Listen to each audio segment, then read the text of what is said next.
নে ভাই ঢাকা শহর বস্তিতে যে মানুষগুলা থাকে এগুলা বেমাক বলে মগো বরিশালের মানুষ। এ হালার ফালার এ পাড়ার ফুপাড়ারা টেটোপার গাঞ্জা খাইয়ে নিউজ করো, এইসব ভুলভাল নিউজ পাইছো কমবে? তোরা কি মগো বরিশাল লেগে পুরো বাংলাদেশে কোনো উৎখাত করিয়ে দিচ্ছাও না? তোকে লক্ষণ তো বাবা মোটেও ভালো না, তোরা তো হেই শুরু করছে কয়দিন পর যে কাদা নেগেটিভ নিউজ বানাই দিয়েছে মগো বরিশাল লেগে লইয়া, হ্যাঁ তো মনে হয় বাংলাদেশে কোনো মগো উৎখাত করিয়ে দিবি। এ বেটা মগো বরিশালে কি নাই কদি একটু তোরা এই ভালো করে চোখ দিয়ে দেখ দি। এ বেটা এগুলো কি বসতি? এই যে দেখা যাইতেছে এগুলো কি বসতি? এ হালার বা হালারা বস্তিতে থাকতে যা মোরা ব্যাপার কি গায় বেটা মগো বরিশাল বিভাগে যে যা আছে তোরা আরো 100 বছরে অন্যান্য বিভাগের মানুষ হ্যাঁ হতে পারবি না বেটা। তবে না ভাই মুই ব্যাপারটির একটু কথাই কইছি, মুই থাকতে বললে তোমরা মগো বরিশাল লয়ে নেগেটিভ নিউজ করবা আর মুই বই বই দেখমু, হ্যাঁ কলম হইবে না। লও তোমাকে বরিশালের কিছু দর্শনীয় স্থান দেখাই লইয়াই দেখো তোমরা কইছো বস্তিতে থাও বেটা, বস্তিতে থার মানুষ মোরা কমবে ঘুরি সকাল সন্ধ্যা, এইটা তোমাকে একটু দেখাই।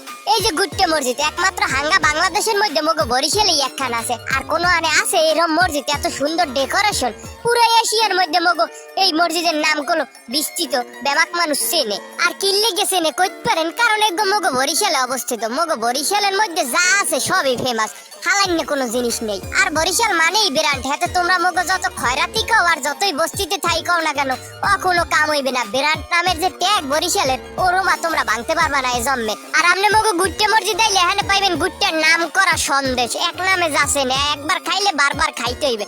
আর মগো গুট্টে মসজিদটা দিনের চাইয়ে রাত্রিরে দেখতে আরো বেশি সুন্দর, এত ভালো লাগে যে এখানে বিভিন্ন প্রান্ত থেকে দেশের ওমানে মানুষ আইতে চায় একটা নজরে গুট্টে মসজিদটা দেখার ফাইনে। মগো দুর্গা সাগর এখানে আই আমনে কোনো সাগর দেখবেন না ঠিকই না ভাই, কলম সাগরের না একটু পুহুর দেখতে পাইবে, যে মাঝখানে আবার একটু গোল করে চরও আছে। আর না ভাই আপনি এখানে আইলে কলম একটা অন্যরকমের প্রশান্তি অনুভব করবেন যা কইয়ে বুঝন যাইবে না। কোলাহল মুক্ত একটা পরিবেশ, আর এখানে কলম হরিণও দেখতে পাইবেন না ভাই আপনারা।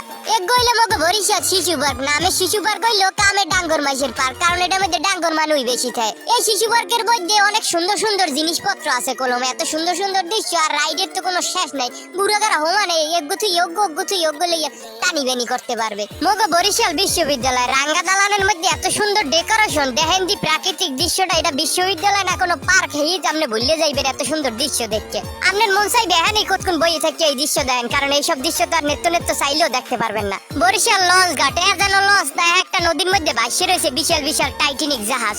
আপনি খালি মগো বরিশালের লঞ্চের থুতমাগ্য দেখতেই কইবেন ওমর খোদা এদি মগো দেশের 5 তলা দালানের সমান, আর হারা লঞ্চ তো পড়েই রয়েছে, হ্যাঁ দেখে কইবেন না ভাসে রয়েছে কেমনে নদীর মধ্যে, আপনার মাথা কাম করবে না না ভাই। মগো বরিশাল স্টেডিয়াম এখানে আবার বড় প্রত্যেক দিনই ভিড় লেগালে বল খেলি। আর মগো কুয়াকাটা সমুদ্র সৈকত এত সুন্দর না ভাই যা কর মতো না, এর লেগে হারা বছর মানুষ লেতুর দিয়ে মগো এই সমুদ্র সৈকতে আইতেই চায়, অল টাইম এখানে আইলে না ভাই ভিড় দেখতে পাইবেন মানু আর মানু। আপনি সমুদ্রের পারে খারাইলে দেখবেন ঢেউই আপনার পা পাশাই উপরেই পরে পাগো ধোয়াই দিয়ে যাইতেছে, গিয়ে যে ফিল আমরা বরিশালেরা নেত্য লই। আর আপনি মগো বরিশাল কুয়াকাটা আইলে এখানে সূর্যাস্তটাও দেখতে পারবেন এই ঢেউর সাথে সাথে, দেখবেন ঢেউই পারে পড়তে আছে সূর্য ডুবতে আছে আর মানু একসে ফিল লইতে আছে। মগো বরিশাল সাতলার বিল এখানে আবার লাল হাপলা দেখতে পাইবেন, আপনি আইলে নৌকা লইয়া কোলার মধ্যে ভাসতে ভাসতে এইরকম লাল হাপলা হিরি হাতে লইতে পারবেন।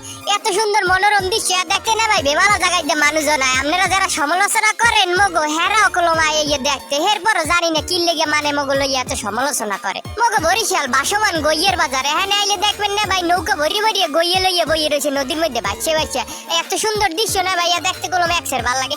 একার হাসতার পানির ডেমে গইয়ে গুলা ব্যস্ত আছে এখানে না ভাই। আপনার এখানে আইতে হইলে কলম টলারে করিয়ে আইতে হইবে, কারণ টলার ছাড়া এখানে আর কোনো রাস্তা নাই। আপনি টলারে করিয়ে দেখবেন মানুষজন বক্স লইয়া আইতে আছে, আবার কেউ নাচানাচি হরতে আছে টলারের মধ্যে বইয়া, এক কথায় যারে বলে একসের পিকনিক চলতে আছে নদীর মধ্যেই। বরিশাল 30 গোডাউন না ভাই, আপনি এখানে গোডাউন না দেখলো এখানে একটা হৃদয় বিদারক জিনিস দেখতে পাইবেন, এটা হইলে বদ্ধভূমি। মুক্তিযুদ্ধ চলাকালীন বরিশালের মানুষগুলোরে ধরিয়ে নিয়ে হেরা অনে বইয়ে গণহত্যা করে চাপাবাড়ি দিয়ে দিয়েছে, আবার অনেকের মারিয়ে তো এই নদীতেই বাসাই দিয়েছে। মগো বরিশালের মানুষের এই হৃদয় বিদারক কাহিনী মনে থাকবে আজীবন। এই একটু জিনিসই কইয়ে দেয় মোরা বরিশালের মানুষ স্বাধীনতা যুদ্ধে কতটা ভূমিকা পালন করছি। বরিশালের আরো এত দর্শনীয় এবং এত সুন্দর ভিআইপি স্থান আছে না ভাইয়া, যদি হারাদিন আমনেগুলোকে পেশাল পুটি হ্যাঁ শেষ হইবে না, কারণ কোনটা থুইয়ে কোনটা কমু আর কোনটা বাদ দিয়ে কোনটারে রাখমু হেই কইতে পারি না। ভিডিও যদি হারাদিনও বানাই এরপর এই দর্শনীয় স্থানে শেষ হইবে না। মগো বরিশালে এত কিছু আছে না ভাই। আর ভিডিওটা ভালো লাগলে অবশ্যই একটু লাইক কমেন্ট আর শেয়ার করবেন, আর বরিশালের মানুষগুলো আশা করি বেশি বেশি শেয়ার করবেন। আপনারা ব্যামাকটিরে দেখাই দেন মগো বরিশালে কি আছে মানে একটু দেখুক। আর না ভাই আপনারা ব্যামাকটি পেজগো ফলো দিয়েছেন তো আবার ফলো না দিয়ে যাইয়েন না, দয়া করে ফলো বাটনে একটা গুঁতো দিয়ে যাইয়েন।